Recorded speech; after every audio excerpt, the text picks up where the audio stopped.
Suddenly interested in Marvel's top demon, Mephisto? Then you're in luck. We've got all the info you need, and you won't even have to make a deal with the devil. It's important to know that Mephisto is not the devil. He's not Satan, nor is he Lucifer, who is an entirely different Marvel character. But he allows people to think whatever they like, even calling the fiery extra-dimensional realm over which he rules Hell or Hades, to play into humans' belief that a single all-powerful evil being exists. His origin isn't actually known, but it's been tied to either the primordial entity Nemesis or the elder god Demogorge. Even though Mephisto is not a traditional biblical figure, he was canonically part of one very famous Bible story, at least in the Marvel universe. Yes, it's full-on Marvel continuity that Mephisto was the serpent in the Garden of Eden, who tempted Eve with the fruit from the Tree of Knowledge. Adam's first wife Lilith confirms it in 2020's Spirits of Ghost Rider Mother of Demons #1, making Mephisto canonically part of the Adam and Eve story as it was originally told in 1953's Bible Tales for Young Folk #1, published by Atlas, the precursor to Marvel.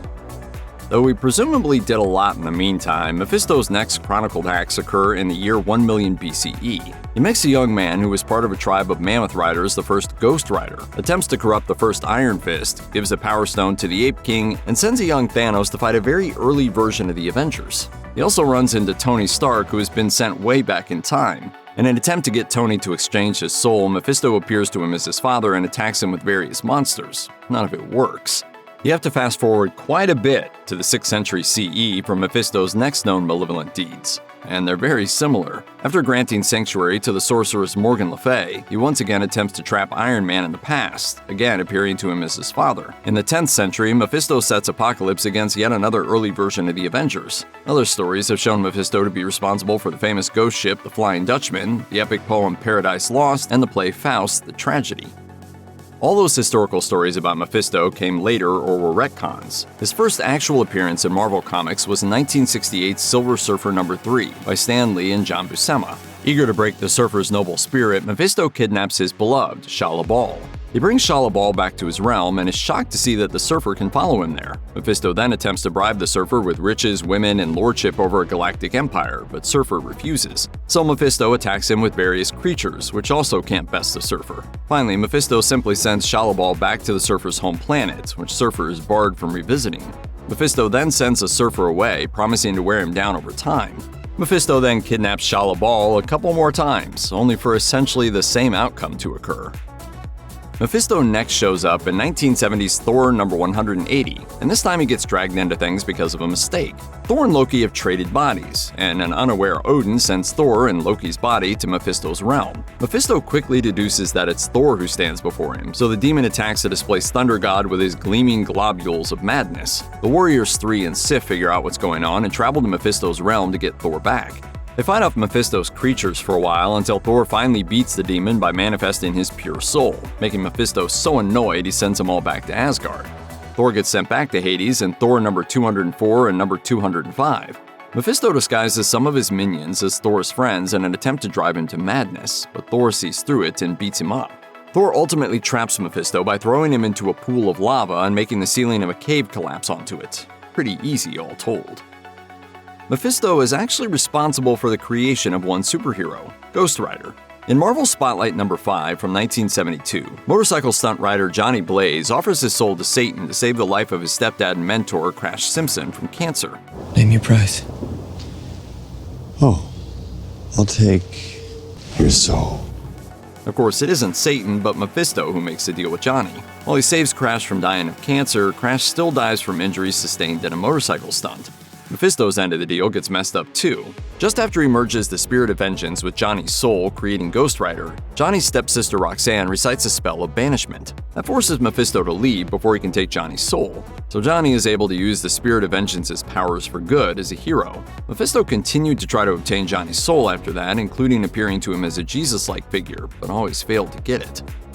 Mephisto didn't appear in the original Secret Wars series from 1984, but he did play a role in the sequel the following year. Both series revolve around the incredibly powerful being the Beyonder, who sets various Marvel heroes and villains against each other in a sort of grand experiment. Secret Wars 2 #7 finds Mephisto becoming jealous of the Beyonder's powers, so the demon sends an army of villains, a legion of curse, to kill him and steal his abilities. Unfortunately for Mephisto, Ben Grimm, the Thing, just happens to be there, and he just happens to have extra strength thanks to Mephisto. So the Thing fights off the entire Legion of Cursed while the Beyonder sits there and ponders existence. Mephisto fails in his plan so badly that Death, who he has been trying to impress the whole time, leaves. The only time Mephisto has ever gotten his own series was in 1987's 4-issue mini Mephisto Versus, where he enacts a grand plan to try to take Thor's soul. Mephisto's main goal from the start has been to take a truly good and noble soul like the Silver Surfers, and he sees an opportunity to do that. See, Hela, Mephisto's Asgardian counterpart, took some souls that were rightfully Mephisto's. So Mephisto enacts an arcane plan where he'll get access to Thor's spirit. First, he tricks Sue Storm into giving up her soul, which then leads Jean Grey to give up hers to save Sue. Then the X-Men attempt to save Jean, and Mephisto tricks Rogue into absorbing all their powers. Mephisto then takes Rogue, who has all of the X-Men within her, to where Thor lies unconscious after a big fight with the Midgard Serpent. Hela arrives to take Thor's soul, but Mephisto has Rogue kiss Thor first, somehow releasing Thor's soul so that Mephisto can take it. Hela then sends the Avengers after Mephisto, who beats him in a fight. Mephisto tries to tempt Thor's soul into staying in his realm, but Thor refuses and goes with Hela instead. In the end, Mephisto reveals that the whole plan was a ruse to make Thor want to leave Hela's own realm of the dead even more.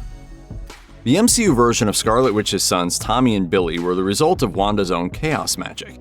Wait, hang on there a minute, you young whippersnappers! But in the comics, Mephisto was far more involved. While Mephisto's essence was temporarily broken into 6 parts after being destroyed by Franklin Richards, the Scarlet Witch used 2 of those parts to create her sons. In Avengers West Coast number 51 and 52, upon a Mephisto's, Master Pandemonium comes to Scarlet Witch in Vision's home and takes the boys, claiming that they used to be part of him. The 2 children become his new arms. That's real. But eventually Mephisto shows up and explains that Tommy and Billy never came from Master Pandemonium, but from Mephisto's own being. He absorbs them back into himself, and the 2 boys are seemingly gone, until their return years later in Young Avengers. Mephisto has a long history with both Doctor Doom and Doctor Strange. Mephisto had attempted to lure Doctor Strange to hell a few times in the past, and though Mephisto and Doom have occasionally been unlikely allies, Doom largely had a grudge against the demon. When Victor was a child, his mother sold her soul to Mephisto to get revenge on an evil baron who had tormented her. But Mephisto tricked her into also killing innocents, leading her to renounce her power and be killed. Doom tries on several occasions to rescue his mother's soul from Mephisto's grasp, usually failing until he teams up with Doctor Strange in the 1989 graphic novel Doctor Strange and Doctor Doom Triumph in Torment. The 2 doctors manage to trick the Lord of Lies with a plan involving Doom feigning betrayal of Strange, a ruse that Strange isn't even initially aware of. With some further clever use of Doom's gadgetry and legal wranglings involving redemption, they manage to escape hell, having saved Cynthia von Doom's soul. Mephisto gave birth to a son named Blackheart in 1989's Daredevil number 270 by absorbing and reforming the evil energy of a particularly crime-ridden part of New York. Not long after that, Blackheart took over Mephisto's realm, leaving Mephisto so bored that he decided to start monkeying around in a whole different universe, Image Comics' Top Cow universe. In particular, he decided to seduce Sarah Pizzini, Witchblade, and make her his queen.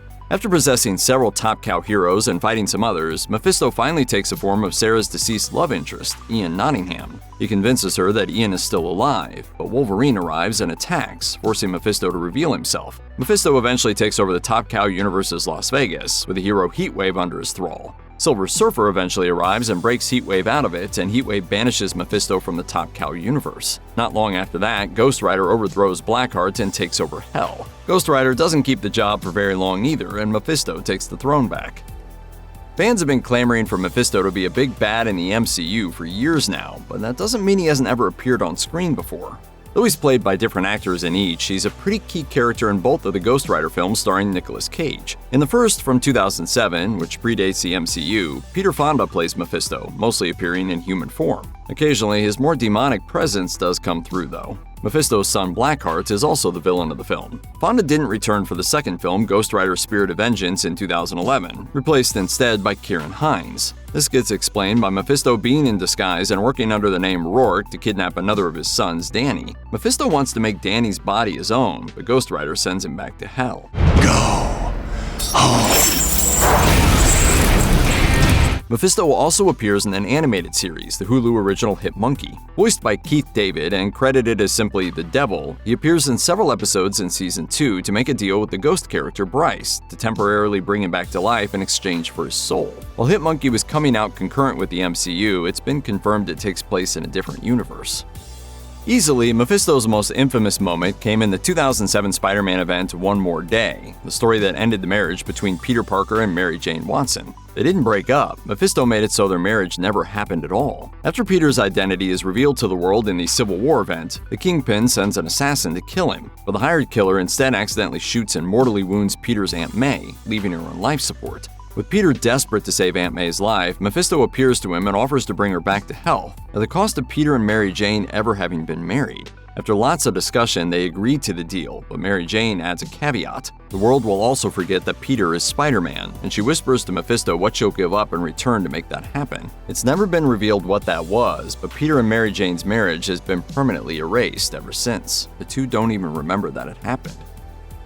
During the Siege event in 2010, Loki makes a deal with Mephisto to keep himself out of Hela's hell. Loki promises to give Mephisto control of a powerful group of Valkyries, the Disir, in exchange for Hela taking over a portion of Mephisto's realm. Thing is, Mephisto doesn't care all that much about the sovereignty of Hela's realm, so he allows, even encourages, the Disir to invade her territory. Thor comes to Mephisto's hell to try to set things straight, but Mephisto instead sends him on a wild goose chase for an artifact he claims will make Asgard forever peaceful. It's all just a trick, of course. Thor can't lift the artifact due to an enchantment. Tired of the games, Thor calls out the Disir for a fight and defeats them, ending their war in Hela's realm. Hela comes to Mephisto's hell and confronts him about everything, but Mephisto denies that he had anything to do with it. Mephisto doesn't just make devious deals and set superpowered beings against each other. He does other things for fun too. For example, when the New Mutants accidentally teleport into his hell instead of Hela's, he offers to send them right on their way if he gets a date with a team member Magma. Magma not only agrees, but they even date for a little while before she calls it off over Mephisto's involvement with the Disir. Another hobby of Mephisto's is to arrive at a bar at closing time and ask for service. With a captive audience of a bartender finishing up their shift, Mephisto tells them all about the events of his day. In Journey into Mystery number 627, the bartender has the audacity to ask for a tip, so Mephisto offers him the chance to live forever. Mephisto then takes the guy back to his realm, grinds him up, and uses his blood as ink. Blackheart attempts to take over Hell again in the Circle of Four event in 2012. Venom, Red Hulk, X-23, and Ghost Rider try to stop him, but they're killed in the process. So Mephisto gives him a chance at life again, reviving them and also secretly branding Red Hulk, Venom, and X-23 with hell marks, which makes them heirs of Mephisto. The revived heroes do manage to banish Blackheart, but they still have the marks. This leads to a few different attempts to shed them. When X-Factor member Strong Guy takes over Hell for a little while, Mephisto recruits Red Hulk's Thunderbolts team to topple him. After a clash between the two beefy boys, Strong Guy yields. Mephisto takes Hell back over and Red Hulk's mark is removed. Venom gets rid of his mark with some tricky business of his own. It gets transferred to his sidekick at the time, Mania, who bonded with a piece of the Venom symbiote. X-23 still has her Hell mark, by all indications.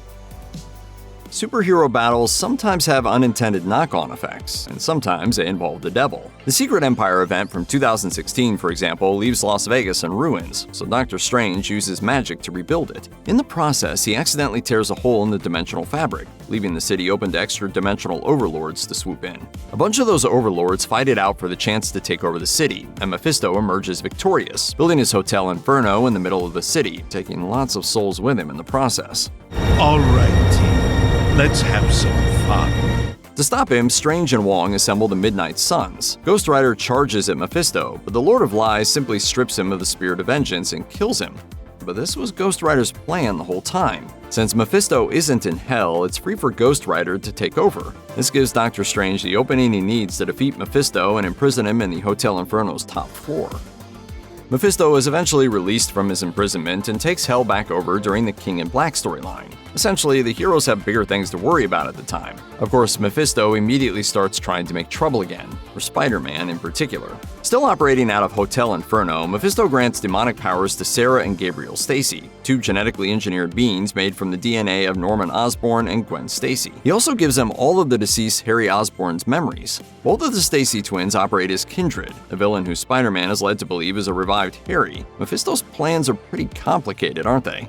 Doctor Strange confronts Mephisto at Hotel Inferno, demanding that the demons stop messing around with Peter. Instead, Mephisto makes a bet. If Spider-Man loses the fight with Kindred, Mephisto gets Doctor Strange's soul. If Spider-Man wins, both Spider-Man and Harry Osborn's soul will be freed. Mephisto loses the bet and even reveals why he's so obsessed with Spider-Man in his personal life. He had a vision that Spider-Man's daughter would eventually end his dominion over Hell. Mephisto went big in his last few big Avengers stories. He assembles hundreds of his alternate universe selves to form the Council of Red. They use the Pandemonium Cube to rewrite reality so that the Avengers never existed and Mephisto is worshipped as a god. But it's an imperfect rewrite. Blade remembers the universe as it was, so he assembles the Avengers to destroy the cube and set reality back the way it was.